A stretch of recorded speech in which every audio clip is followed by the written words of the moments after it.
నమస్తే. Welcome to Ashoka TV. Ashoka TV ద్వారా morning news అనాలసిస్తో మీ Ashok sir ముందుకొచ్చే ప్రయత్నం జరుగుతూ ఉంది.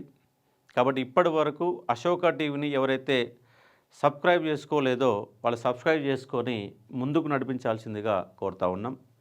ఇవాళ ఒక కాన్సెప్ట్ ఏంటంటే 2025 సంవత్సరంలో మనకు బీహార్లో ఎన్నికలు జరిగినాయి, ఢిల్లీలో ఎన్నికలు జరిగినాయి. ఈ రెండు ప్రాంతాల్లో బీజేపీ పాగా వేసింది. బీహార్లో కూడా ఎక్కువ సీట్లు గెలుచుకున్నది. అయితే 2026లో 4 రాష్ట్రాలలో ఎన్నికలు జరగనున్నాయి. దాంతోపాటు మరో కేంద్రపాలిత ప్రాంతమైనటువంటి పుదుచ్చేరిలో కూడా ఎన్నికలు జరగనున్నాయి. ఈ 4 రాష్ట్రాల్లో దాదాపుగా 25 కోట్లకు పైన జనాభాను కలిగి ఉంది. ఈ 4 రాష్ట్రాలలో 2 అతిపెద్ద రాష్ట్రాలు, తమిళనాడు అతిపెద్ద రాష్ట్రం, అలాగే వెస్ట్ బెంగాల్ అతిపెద్ద రాష్ట్రం. వెస్ట్ బెంగాల్లో దాదాపుగా 10 కోట్లకు పైన జనాభా ఉంటే తమిళనాడులో 8.5 కోట్ల జనాభా ఉన్నది. 2 పెద్ద రాష్ట్రాలని ఇక్కడ పశ్చిమ బెంగాల్లో బీజేపీ ప్రభావితాన్ని చూపించగలిగే స్థాయిలో కాదు, గెలిచే స్థాయికి కూడా వచ్చిన సందర్భం మనకు కనబడతా ఉంది. కానీ తమిళనాడులో ప్రాంతీయ పార్టీలదే హావా జరుగుతుంది. అలాగే ఈశాన్య రాష్ట్రాలలో అతిపెద్ద 7 సిస్టర్లు అతిపెద్ద రాష్ట్రమైనటువంటి అస్సాంలో కూడా 2026 సంవత్సరంలో ఎన్నికలు జరగనున్నాయి. ఇక్కడ ఆల్రెడీ అస్సాంలో బీజేపీ గవర్నమెంటు కొలువుదీరి ఉంది. ఈ అస్సాంలో కూడా మళ్ళీ అధికారంలో కోసం బీజేపీ ప్రయత్నం చేస్తుంది. అస్సాంలో అండ్ వెస్ట్ బెంగాల్లో బీజేపీ ప్రభావం ఎక్కువగా ఉంటే తమిళనాడులో ప్రాంతీయ పార్టీల ప్రభావం ఉన్నది. అలాగే కేరళలో కమ్యూనిస్టులు మరియు కాంగ్రెస్ మధ్య ఉన్నటువంటి పోటీలో ఈసారి బీజేపీ కూడా ఎంటర్ కావాలని ప్రయత్నం చేస్తుంది. దాంతోపాటు పుదుచ్చేరి అనే 17 లక్షల జనాభా కలిగినటువంటి మరొక చిన్న ప్రాంతం.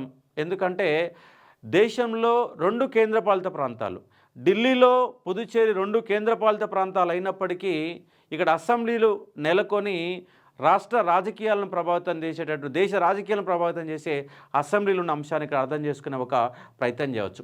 కాబట్టి 2026 సంవత్సరం చాలా కీలకమైనది. 2029లో జరిగే ఎన్నికల ముఖ చిత్రాన్ని ప్రభావితం చేసే స్థాయిలో ఈ 4 రాష్ట్రాల ఎన్నికలు, మరో కేంద్రపాలిత ప్రాంతం ఎన్నికలు అనేవి జరగనున్న అంశాన్ని ఇక్కడ మనం చర్చకు పెట్టే ఒక ప్రయత్నం చేస్తూ ఉన్నాం. ఎందుకంటే ఇవి దాంతోపాటుగా 2026లో 250 స్థానాలు కలిగిన రాజ్యసభలో 73 స్థానాలకు ఎన్నికలు జరగనున్నాయి. రాజ్యసభ అనేది కీలకమైన సభగా ఉన్న అంశం మీ అందరికీ తెలిసిందే. కేంద్రం చేసే చట్టాలన్నీ అవి చట్టరూపం దాల్చాలంటే, కేంద్రం తీసుకున్న నిర్ణయాలను చట్టరూపం దాల్చాలంటే రాజ్యసభలో కూడా ప్రాతినిధ్యం అనేది ఎక్కువగా ఉండాలా. 73 స్థానాలకి రాజ్యసభలో కూడా ఎన్నికలు జరగనున్నాయి. కాబట్టి ఈరోజు అనాలిసిస్ని మనం చూసే ఒక ప్రయత్నం చేద్దాం. ముందుగాల ఇక్కడ వెస్ట్ బెంగాల్ తీసుకుందాం. వెస్ట్ బెంగాల్ అనేది ఒకప్పుడు కమ్యూనిస్టుల యొక్క కంచుకోట. దాంతోపాటు కొంత మేరకు కాంగ్రెస్ పార్టీ ప్రభావితం చేసేది. ఇవాళ కమ్యూనిస్టుల కంచుకోటలు కూలిపోయి తృణమూల్ కాంగ్రెస్ అక్కడ పాగా వేసింది. గత 3 సార్లుగా ప్రభుత్వాన్ని ఏర్పాటు చేసింది. 3 సార్ల ప్రభుత్వాన్ని ఏర్పాటు చేసింది తృణమూల్ కాంగ్రెస్. దాంతోపాటు ఇక్కడ తృణమూల్ కాంగ్రెస్కు పోటీగా ఇవాళ బయలుదేరిన ఒక పార్టీ ఏంటి సార్ అంటే బీజేపీ పైకి వచ్చేసింది. అటు కాంగ్రెసు ఇటు కమ్యూనిస్టులు నేల కూలిపోతే 2 కొత్త పార్టీలకు స్థానం దొరికింది. ఒకటి తృణమూల్ కాంగ్రెస్, మరొకటి బీజేపీ. అయితే ఈసారి బంగ్లాదేశ్లో హిందుత్వవాదం చాలా ప్రభావితం చేయనున్నది. ఎందుకంటే ఈ యొక్క వెస్ట్ బెంగాల్ రాష్ట్రాన్ని మొత్తం కూడా బంగ్లాదేశ్ చుట్టి ఉంటుంది. బంగ్లాదేశ్లో అంతర్గత సంఘర్షణలు, మత ఘర్షణలు కొనసాగుతున్నాయి.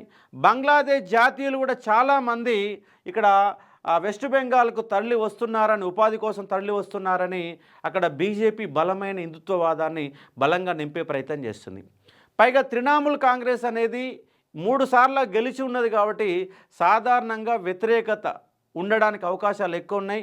కాబట్టి వెస్ట్ బెంగాల్లో ఈసారి ఖచ్చితంగా బీజేపీ పాగా వేయాలని ప్రయత్నం చేస్తుంది. పాగా వేయడానికి అవకాశాలు కూడా ఉన్నాయి.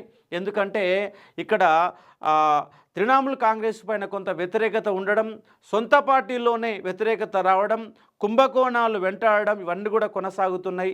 అయినప్పుడు కూడా స్త్రీలకు సంబంధించి కొన్ని ప్రత్యేకమైన పథకాల యొక్క ఓటు బ్యాంకు నాకు బలంగా ఉందని చెప్పేసి తృణమూల్ కాంగ్రెస్ అనేది భావిస్తున్న అంశాన్ని ఇక్కడ మనం అర్థం చేసుకునే ఒక ప్రయత్నం చేయవచ్చు. కాబట్టి మహిళా పథకాలు కొంతమేరకు గట్టెక్కించిన హిందుత్వవాదం బలంగా అక్కడ పనిచేస్తుంది. ఎందుకంటే పక్కనే ఉన్నట్టు బంగ్లాదేశ్ యొక్క ఎఫెక్టు వెస్ట్ బెంగాల్ పైన పడనుంది. కాబట్టి ఈసారి బీజేపీకి అక్కడ అవకాశాలు ఎక్కువ కనపడుతున్న సందర్భానికి అర్థం చేసుకునే ఒక ప్రయత్నం చేయవచ్చు. ఇది వెస్ట్ బెంగాల్ సంబంధించి. అదే మాదిరిగా ఇక్కడ తమిళనాడు రాష్ట్రం అంటేనే స్థానిక పార్టీలు డిఎంకే లేదా ఏఐడిఎంకే. ఒకసారి డిఎంకే అధికారంలోకి వస్తే మరోసారి ఏఐడిఎంకే అధికారంలోకి వస్తున్న అంశానికి అర్థం చేసుకోవచ్చు. ఇప్పుడు జయలలిత మరణం తర్వాత ఏఐడిఎంకే అనేది చాలా పతనావస్థ స్థితిలోకి వెళ్ళిపోయిన సందర్భం.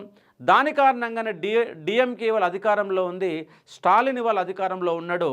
అయితే ఇక్కడ ఏఐడిఎంకే స్థానాన్ని ఆక్రమించడానికి విజయన్ కొత్తగా పార్టీ పెట్టాడు. కాబట్టి విజయన్ యొక్క ప్రభావం యూత్ పైన చాలా ఉండే అవకాశం ఎక్కువగా ఉన్నది. కాబట్టి తమిళనాడులో విజయన్పై ఎంతమంది అటువైపు చూస్తారు, దానిపైన ఇక్కడ విజయ అవకాశాలు ఉండడానికి అవకాశం ఎక్కువ ఉంది. ఇక్కడ డిఎంకే ఏమంటుందంటే, ఇక్కడ ఏఐడిఎంకే విజయన్ ఇద్దరు కలిసి ప్రతిపక్ష ఓటు బ్యాంకును చీల్చిన కారణంగా నా యొక్క అధికారం నాది పదిలంగా ఉంటుందని స్టాలిన్ భావిస్తూ ఉన్నాడు. అదే ఇంకా తమిళనాడులో బీజేపీ కూడా పాగా వేయాలని ప్రయత్నాలు మొదలుపెట్టింది. అంటే ఇక్కడ 4 పార్టీలు, ఒక డిఎంకే, ఏఐడిఎంకే, విజయన్ పెట్టినటువంటి కొత్త పార్టీ మరియు బీజేపీ విజయన్ యొక్క ప్రభావం ఎంత మేరకు ఉంటుంది? ఆల్రెడీ చతికిలబడినట్టు ఏఐడిఎంకే ఉన్నది. ఈ మధ్య ఈ గందరగోళాల మధ్య 2026 ఎన్నికలు తమిళనాడులో జరగనున్నాయి. దాంతోపాటు కేరళలో 3.5 కోట్ల జనాభా కలిగినటువంటి కేరళ కమ్యూనిస్టులకి కంచుకోటగా, అంటే ఈశాన్య రాష్ట్రాలు త్రిపుర రాష్ట్రం, కేరళ కింద ఉన్నటువంటి కేరళలో కమ్యూనిస్టుల యొక్క ప్రభావం ఎక్కువగా ఉంది. ఆ ప్రభావాన్ని ఇప్పటి వరకు కాపాడుతున్నటువంటి సందర్భం మనకు కనబడతా ఉంది. అయితే ఈసారి కాంగ్రెస్ పార్టీ కమ్యూనిస్టు బలంగా ఉన్నప్పుడు కాంగ్రెస్ కొంతమేర ప్రభావితం చేసే స్థాయిలో ఉంటే, ఈసారి బీజేపీ కూడా అడుగులు వేయాలని ప్రయత్నం చేస్తుంది కేరళలో. ఇక అస్సాం విషయానికి వస్తే, అస్సాం అనేది ఈశాన్య రాష్ట్రాలలో 7 రాష్ట్రాలలో అతిపెద్ద రాష్ట్రం అస్సాము. దాదాపుగా 3,70,00,000 జనాభా ఉన్నది. ఇక్కడ అసెంబ్లీ నియోజకవర్గాలు 126 ఉన్నాయి. అస్సాంలో 35 జిల్లాలు ఉన్నాయి. ఇక్కడ ఎన్నో రకాల జాతుల అనేవి ఇక్కడ కనబడతా ఉంటాయి. కాబట్టి ఇక్కడ కూడా బంగ్లాదేశ్ లాంటి ప్రభావాలు, బర్మా దేశం యొక్క ప్రభావాల కారణంగా హిందుత్వ జెండా ఎగరేయడానికి గల కారణమైనది. ఎందుకంటే అక్కడ ఉన్నటువంటి ఇస్లామిక్ కల్చరు, ఇక్కడ ఉన్నటువంటి హిందుత్వ కల్చరు రెండింటిపైన, పైగా ఈశాన్య రాష్ట్రాలలో మన క్రిస్టియానిటీ యొక్క ప్రభావం కూడా ఎక్కువగా కనబడుతుంది. ఇవన్నీ మన హిందుత్వ ఎజెండా. హేమంత్ బిశ్వ ఆల్రెడీ ఇక్కడ ముఖ్యమంత్రిగా ఉన్నారు. మళ్ళోసారి అస్సాంలో కూడా బీజేపీ పాగేయడానికి అవకాశం ఉంది. అస్సాంలో, వెస్ట్ బెంగాల్లో బీజేపీ ప్రభావం ఎక్కువగా ఉంటే, ఇక్కడ తమిళనాడులో డిఎంకే, ఏఐడిఎంకే మధ్య కొనసాగుతుంది. కేరళలో కాంగ్రెస్ వర్సెస్ కమ్యూనిస్ట్గా ఉన్నటువంటి నేపథ్యంలో అక్కడ బీజేపీ కూడా అడుగులు వేయడానికి అవకాశం ఉంది. అలాగే చిన్న కేంద్రపాలిత ప్రాంతం, 17 లక్షల జనాభా కలిగినటువంటి 33 నియోజకవర్గాలు కలిగినటువంటి పుదుచ్చేరి అంటే 4 రాష్ట్రాలలో విస్తరించింది. అలాగే కేరళలో మహే కావచ్చు, ఇక్కడ ఏపీలో యానాం కావచ్చు, ఇక్కడ ఉన్నటువంటి కరైకాల్ అండ్ పుదుచ్చేరి కావచ్చు, కంప్లీట్గా పుదుచ్చేరి విస్తీర్ణం చుట్టూ తమిళనాడు యొక్క భూభాగం ఉంటుంది. తమిళనాడు యొక్క రాజకీయాల ప్రభావము పుదుచ్చేరి పైన చాలా పడతాయి కాబట్టి అర్థం చేసుకోవచ్చు. ఈ నేపథ్యంలో ఇవాళ సాక్షిలో కూడా ఒక కథనం వచ్చింది. ఆ కథనము కొత్త ఏడాదిలో పొలిటికల్ హీట్. 2026లో ఎవరిది పైచేయి?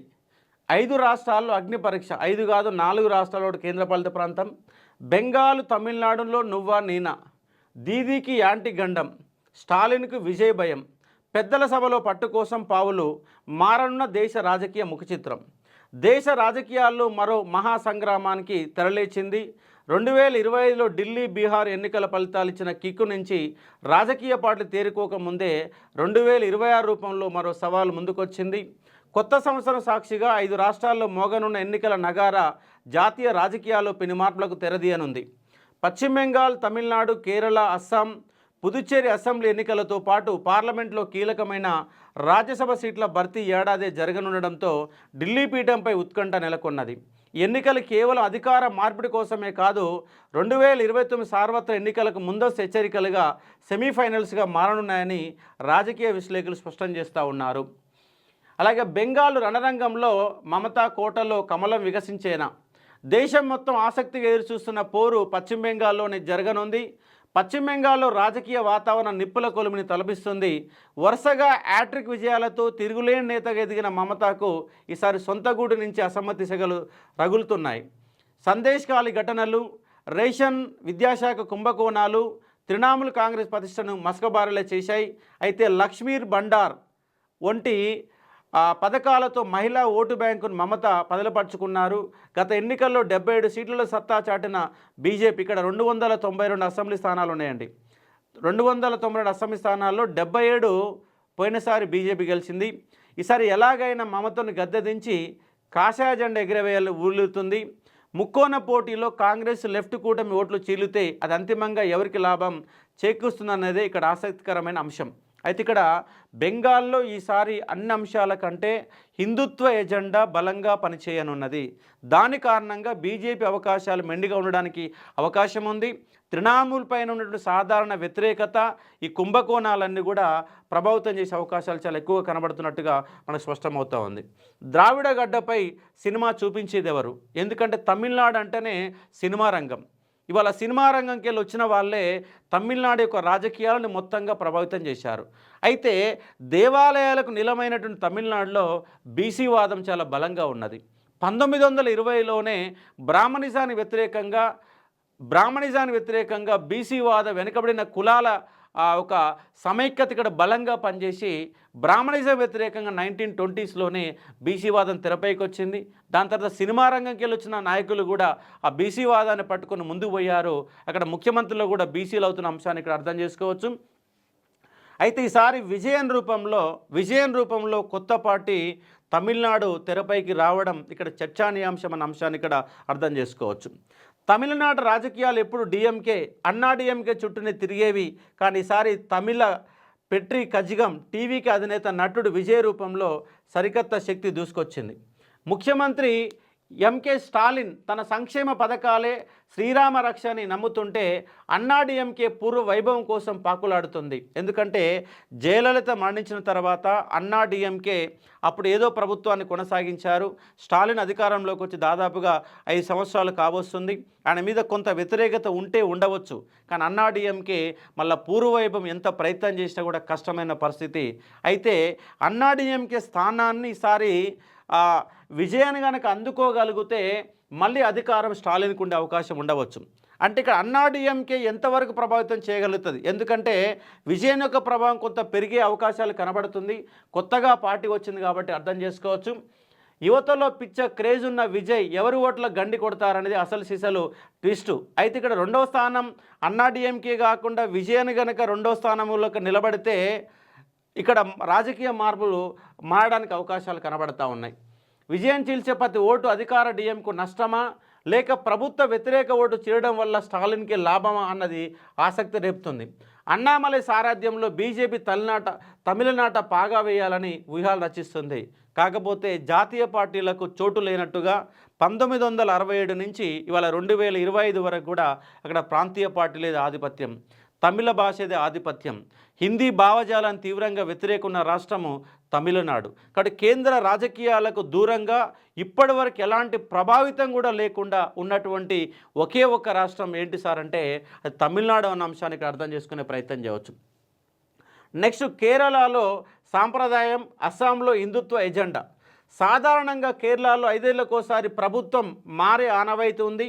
దాన్ని 2021లో బ్రేక్ చేసిన పినరయ్ విజయన్ ఈసారి అంటే 2వసారి అధికారులు ఇప్పటి వరకు చాలా సందర్భాలలో ఒకేసారి 5 ఏళ్ళు మాత్రం ముఖ్యమంత్రి ఉండే సాంప్రదాయం కలిగినటువంటి రాష్ట్రం కేరళ. అయితే విజయన్ మాత్రం 2వసారి అధికారంలోకి వచ్చిండు.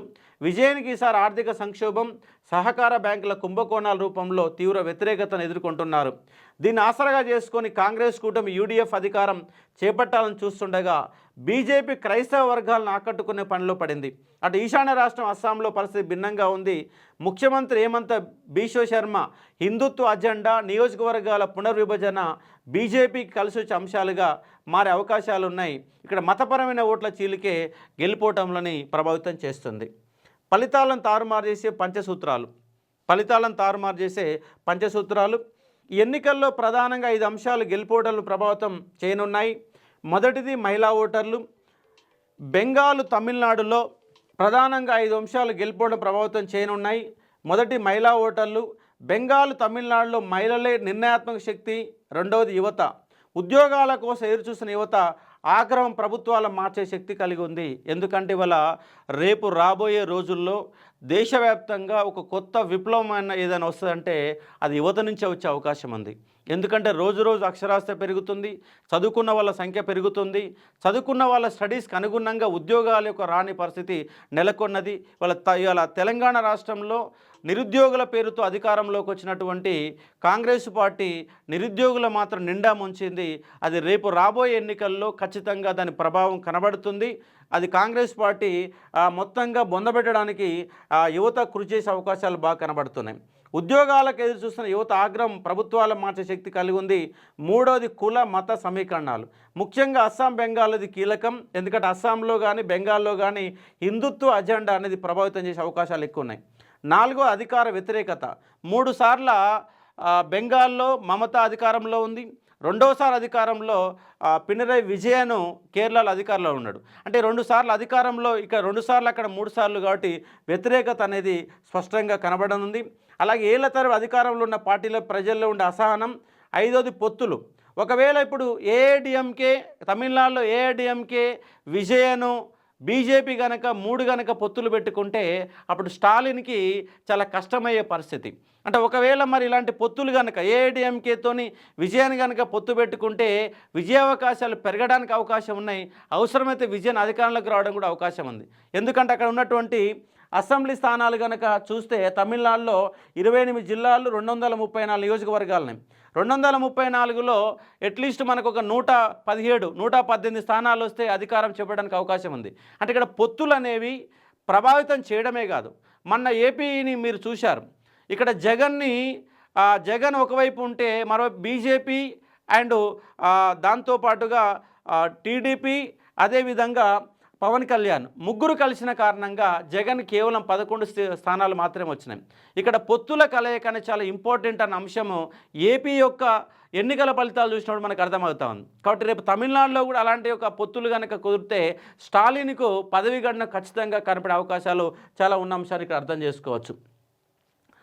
ఐదవది విపక్షాల ఐక్యత. ఎన్నికల సెమీఫైనల్గా మొత్తానికి 2026 ఎన్నికలు 2029 సార్వత్రిక ఎన్నికలకు సెమీఫైనల్స్గా నిలుస్తాడడంలో సందేహం లేదు.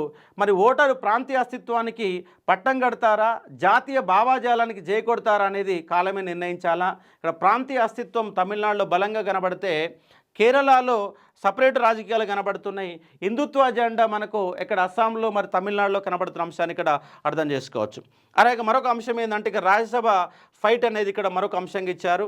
కేవలం అసెంబ్లీలే కాదు, దేశ చట్టసభల్లో ఎగువ సభ అయిన రాజ్యసభలోనూ ఈ ఏడాది భారీ మార్పులు జరగనున్నాయి. ఏకంగా 73 మంది ఎంపీల పదవీకాలం. ఎందుకంటే రాజ్యసభలో పదవీకాలము 6 సంవత్సరాలు, లోక్సభలో 5 ఏళ్ళు ఉంటే రాజ్యసభ అనేది శాసనసభ 6 ఏళ్లకోసారి ఆ పదవి కొంతమంది రాజీనామా చేస్తే కొత్త సభ్యులు వస్తారు.